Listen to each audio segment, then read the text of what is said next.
Kenapa kok keluar mani itu wajib mandi, kok keluar madhi nggak wajib mandi? Karena mani suci, wadi najis.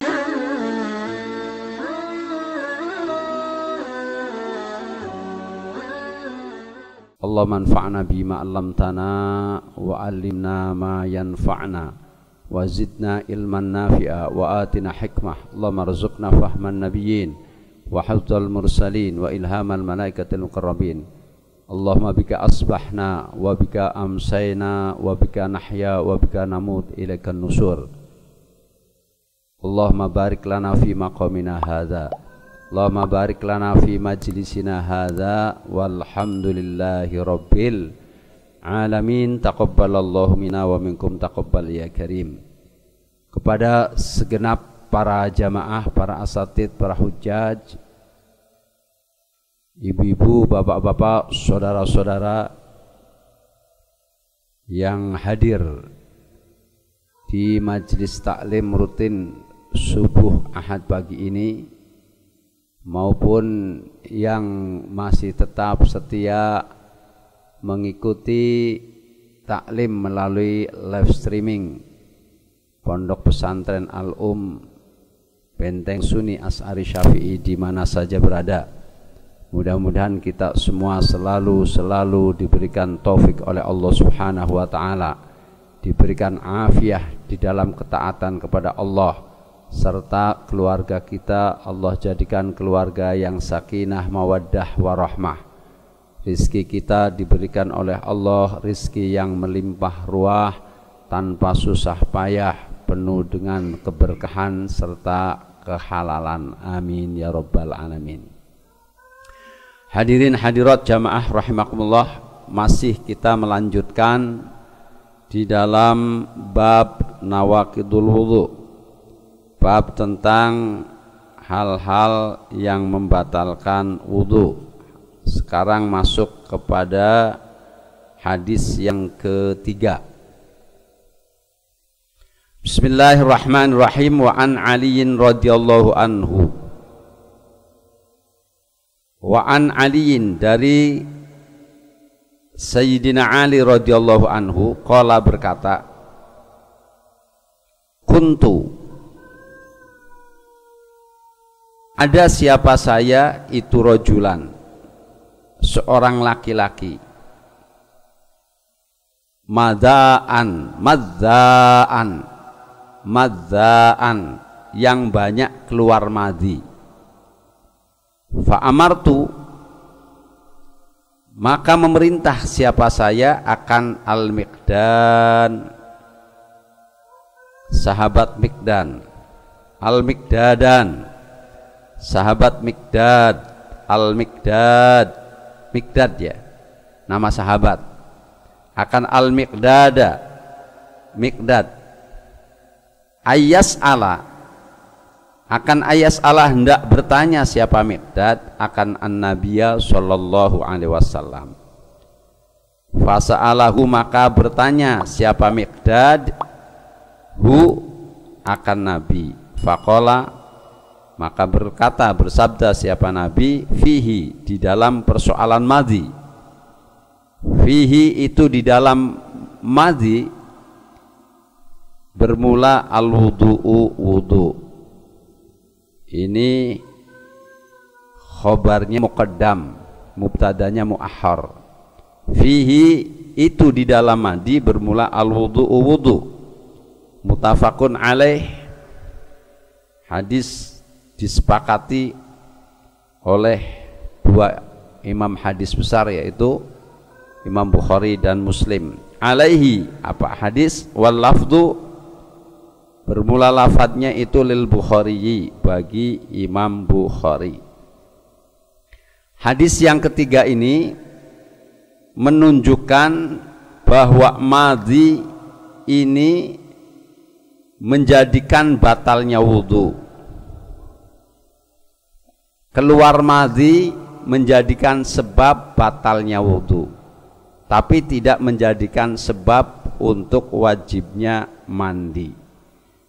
Ibu bapak hadirin hadirat rahimakumullah, ini kalau berbicara tentang sesuatu yang keluar dari zakar atau dari farji, dari alat kelamin laki-laki atau perempuan, itu ada 4 kemungkinan. Yang pertama air kencing, itu jelas ya. Yang kedua mani. Yang ketiga madhi pakai zal.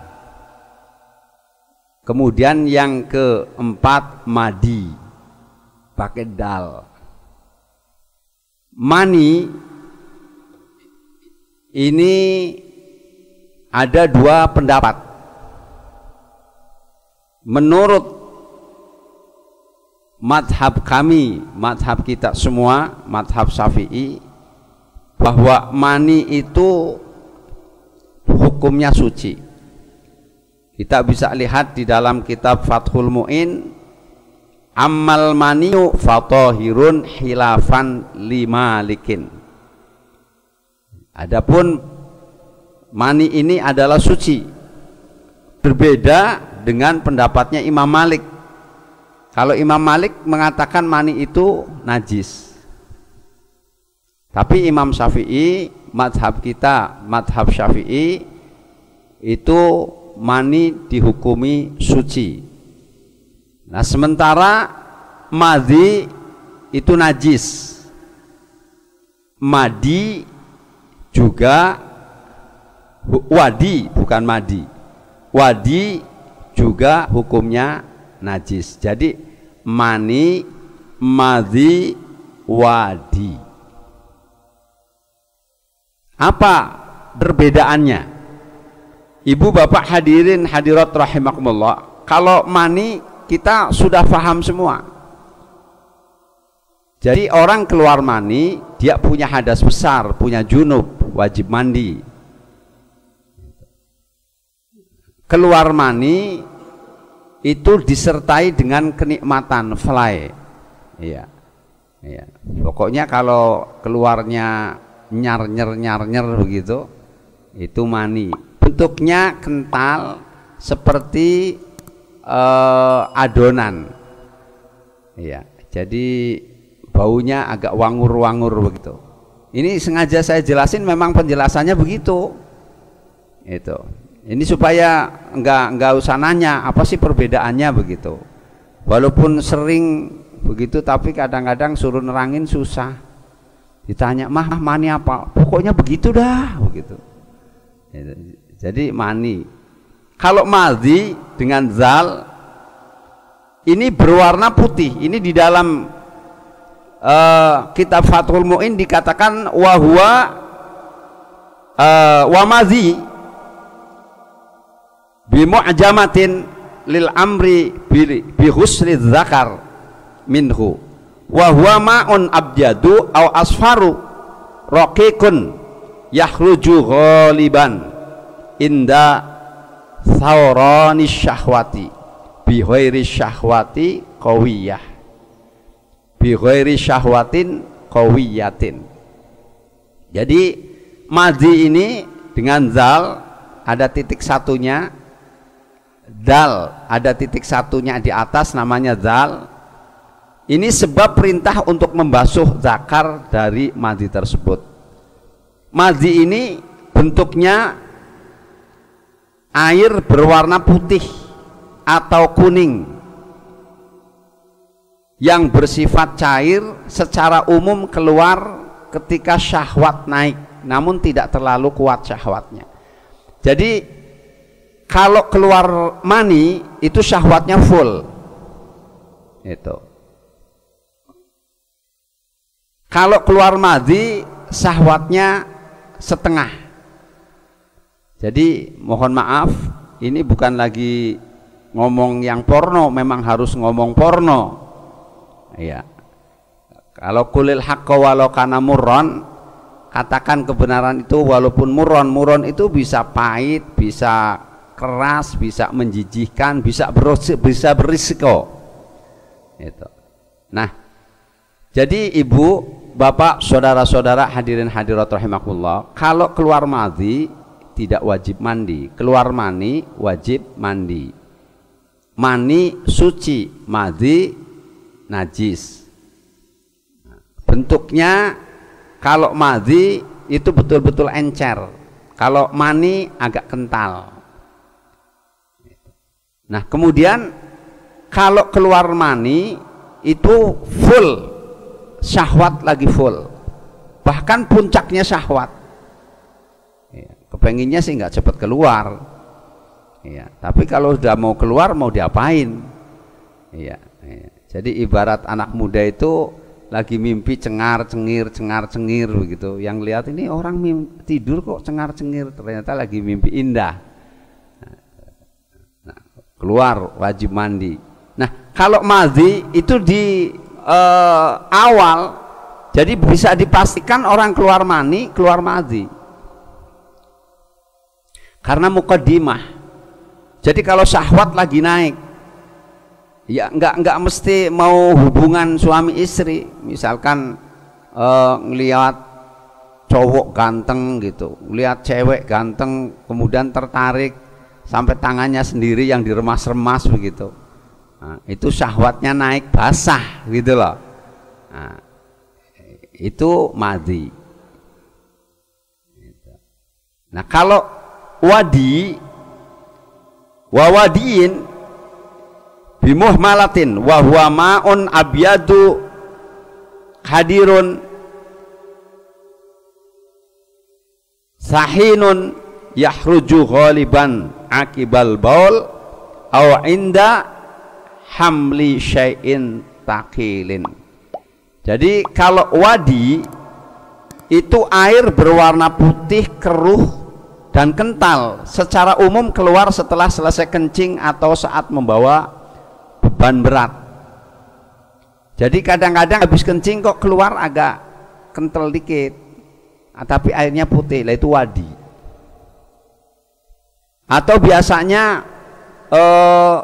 bapak-bapak itu ngangkat beban terlalu kenceng atau dorong terlalu berat, itu tiba-tiba keluar, bukan kencing, keluar, lah itu wadi namanya. Wadi ya najis juga. Nggak mesti bapak-bapak, ibu-ibu bisa yang kemudian akan lari kepada keputihan kata-kata. Itu. Ini. Jadi membedakan dulu tentang persoalan mani, madhi dan wadi. Ini supaya kita posisinya jelas, bisa memahami. Kenapa kok keluar mani itu wajib mandi, kok keluar madhi nggak wajib mandi? Karena mani suci, wadi najis. Jadi kalau keluar madhi itu bukan hanya mewajibkan wudhu, tapi seluruh zakarnya atau vaginanya kalau terkena basah ya harus dibersihin. Beda dengan mani. Kalau mani kalau udah kering agak keras gitu, bisa dikerok atau dikerik. Nah, bedanya dikerok sama dikerik apa? Nah, kalau dikerok itu tebel-tebel, ya kalau dikerik itu tipis gitu. Nah, jadi begitu. Jadi ibu-ibu, bapak-bapak, laki perempuan sama, bisa keluar mani, bisa keluar madhi. Ya, jadi apakah melalui jalur normal ataukah melalui mimpi atau sejenisnya? Yang jelas kalau madhi itu ada unsur syahwat tapi tidak memuncak muqaddimahnya. Jadi kadang-kadang misalkan ibu-ibu mohon maaf ya,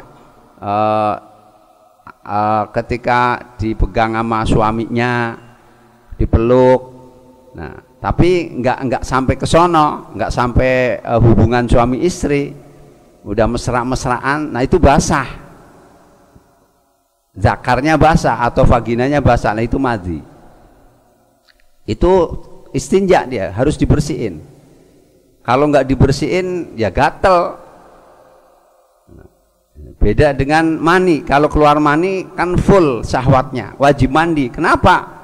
Karena yang sudah suci itu keluar, maka kita harus masukkan kepada kesucian lagi, yaitu mandi dengan air suci. Jadi nanti tenaganya kembali pulih. Wa an Aisyah radhiyallahu anha. Hadis yang keempat, kalau urutan dari nawaqidul wudu'nya, bukan dihitung dari hadis awal, karena ada yang hadis ibu-ibu ditulis dari nomor awal terus berkelanjutan, ya kan? Ada yang per bab. Wa an Aisyah radhiyallahu anha, dari Sayyidah Aisyah radhiyallahu anha, anna Nabiyya sallallahu alaihi wasallam, sesungguhnya Nabi sallallahu alaihi wasallam itu qabbala, mencium. Siapa Nabi? Akan ba'dho nisaihi, sebagian beberapa istrinya. Summa kharaja, maka kemudian keluar siapa Nabi ila sholati, kepada sholat. Walam yatawaddo, dan tidak wudu siapa Nabi. Ahrajahu, mengeluarkan akan hadis siapa Ahmadu, Imam Ahmad. Wa dha'afahu, dan menghitung dhaif hadis siapa Al-Bukhariyu, Imam Bukhari. Nah ini ibu yang sering timbul persoalan. Jadi ada bilang, nanti di bawahnya ada lagi hadis yang menguatkan, yang sejenis, tapi perlu harus ada analisa. Kan Rasulullah pernah mencium istrinya, kemudian habis mencium langsung sholat, nggak wudhu lagi. Kalau begitu bersentuhan sama istri, mencium istri, nggak batal dong, kan gitu. Nah itu buktinya ada hadis. Ibu bapak hadirin hadirat rahimakumullah, hadis ini dinyatakan oleh Imam Bukhari sebagai hadis dhaif. Andaikan betul bahwa Rasulullah mencium istrinya kemudian sholat tanpa wudhu, ini dilakukan sebelum adanya larangan untuk menyentuh wanita yang bukan mahram ketika sudah wudhu. Artinya sebelum ada persoalan batalnya wudhu. Andaikan ini hadis sahih, andaikan hadis ini sahih, tapi ternyata hadis ini dinyatakan sebagai hadis yang dhaif. Oleh karenanya ibu bapak saudara hadirin hadirat rahimakumullah, ada perbedaan pendapat.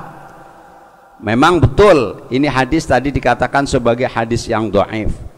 Nah, ada perbedaan pendapat di dalam kalangan imam madhab, tapi madhab kita, madhab Syafi'i, tetap berkesimpulan bahwa menyentuh lain jenis yang bukan mahram itu membatalkan wudhu, kecuali yang mahram. Loh, istri mahram bukan?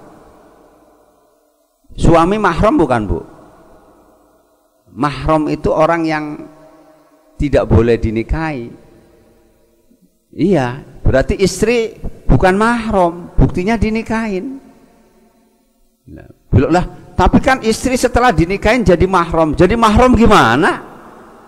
Ya tetap statusnya bukan mahram. Makanya ada bekas istri, ada bekas suami, ada bekas anak enggak? Enggak ada. Ada bekas bapak, ada bekas ibu, enggak ada. Mahram kita sering menyebutnya muhrim, padahal muhrim itu orang yang ikhram. Orang yang sedang ikhram namanya muhrim, ya. Orang yang haram dinikahi namanya mahram. Nah, kalau istri dengan suami memang ada hukum-hukum tertentu. Contoh, persoalan aurat. Aurat laki-laki dan perempuan, aurat perempuan dan laki-laki. Ketika laki-laki dan perempuan bukan mahramnya, maka auratnya seluruh tubuh kecuali muka dan telapak tangan. Ini ikhtilaf. Di dalam mazhab Syafi'i ada yang mengatakan muka, telapak tangan di luar sholat tetap sebagai aurat. Makanya di negara-negara Islam, negara-negara Timur Tengah sebagian besar itu yang berpegang mazhab Syafi'i, wanita keluar rumah cuma kelihatan matanya aja pelang-pelong. Karena di luar sholat itu seluruh tubuhnya. Itu. Nah kalau di Indonesia pakainya yang keluar rumah, muka dan telapak tangan nggak jadi aurat, seperti aurat dalam sholat. Ini contoh dalam perbedaan. Itu aja di Indonesia banyak yang nawar. Kenapa? Karena rambut dianggap bukan aurat, maka kemana-mana nggak pakai jilbab. Itu hukum seenaknya dewe. Tidak ada landasan di dalam syariatnya. Nah ini aurat. Nah kemudian laki, dengan laki auratnya baina surah wa rukbah. Perempuan dengan perempuan auratnya sama baina surah wa rukbah. Makanya kalau perempuan lagi kumpul sama perempuan, ya mereka nggak pakai jilbab, mereka pakai rok mini, nggak ada masalah. Wong perempuan sama perempuan, tapi baina surah wa rukbah tetap nggak boleh. Jadi kalau mau pakai hukum ini, ibu-ibu ketemu sama ibu-ibu di ruangan, semuanya ibu-ibu, cuma pakai celana kulot begitu, kemudian nggak pakai BH, nggak apa-apa. Nah saya nanya, mau begitu nggak Bu? Kenapa? Lah nggak dosa malu. Kok kenapa yang dosa nggak malu? Kan dibalik begitu. Lah kalau wanita keluar rumah tidak menutup aurat, tidak pakai jilbab, rambutnya kelihatan, ini haram. Oh nggak malu. Lah sesama perempuan, mohon maaf, teteknya kelihatan, ngelihat antara perempuan sama perempuan, itu sudah bukan aurat antar perempuan. Loh tapi kok nggak mau? Bilangnya malu. Kan bingung saya. Yang nggak dosa nggak mau, yang dosa dilakonin. Nah, laki sama laki sama, bapak-bapak, laki-laki, anak laki-laki punya anak laki-laki, itu auratnya baina surah wa rukbah. Tetap walaupun dalam sendirian, telanjang bulat hukumnya makruh, kecuali mandi. BAB aja nggak boleh telanjang bulat kok. Mentang-mentang mau mandi sekalian BAB udah telanjang bulat gitu, itu nggak boleh, makruh. Nah lalu untuk auratnya suami istri, nah ini dia ada perbedaan. Suami istri punya kekhususan. Jadi auratnya suami istri itu bukan baina surah wa rukbah, auratnya cuma hanya anu dan anu. Ya, anu dan anu nggak boleh dilihat, itu aurat. Walaupun di situ juga ada ikhtilaf, lagi-lagi ikhtilaf. Itu. Jadi kalau ibu-ibu, mohon maaf Bu, habis mandi cuma ada suaminya doang, anak-anak nggak ada. Dari kamar mandi keluar cuma pakai CD doang, untul gitu. Nah, suaminya ngeliat, ih mama ini seksi amat, kayak di pantai aja. Ini kan pantai mah, pantai, ya pantai harapan. Nggak apa-apa. Nanti suaminya keluar dari kamar mandi cuma pakai CD doang keluar tuh kayak di pantai, nggak apa-apa. Itu auratnya batasnya di situ. Nah Bu, paham? Jadi kalau sama anak perempuannya ibu pakai celana pendek, boleh nggak? Ya nggak boleh, walaupun anak-anak perempuannya sendiri. Jadi ini ada aturan tentang aurat. Nah ini kaitannya dengan persoalan yang membatalkan wudhu dengan sentuhan. Jadi sekali lagi, hadis riwayat dari Sayyidah Aisyah tadi, betul itu hadis ada, tapi statusnya dhaif. Jadi kalau hadis dhaif nggak boleh dijadikan hujah hukum. Ya, habis wudhu kemudian mencium istrinya terus langsung sholat, nggak boleh, batal. Ini tadi keluar apa enggak sih ya, kentut apa enggak sih ya, begitu. Maka nggak usah keluar dari masjid, maksudnya nggak perlu wudhu lagi, yakinkan tidak batal selama tidak menemukan bau, juga tidak mendengar suara.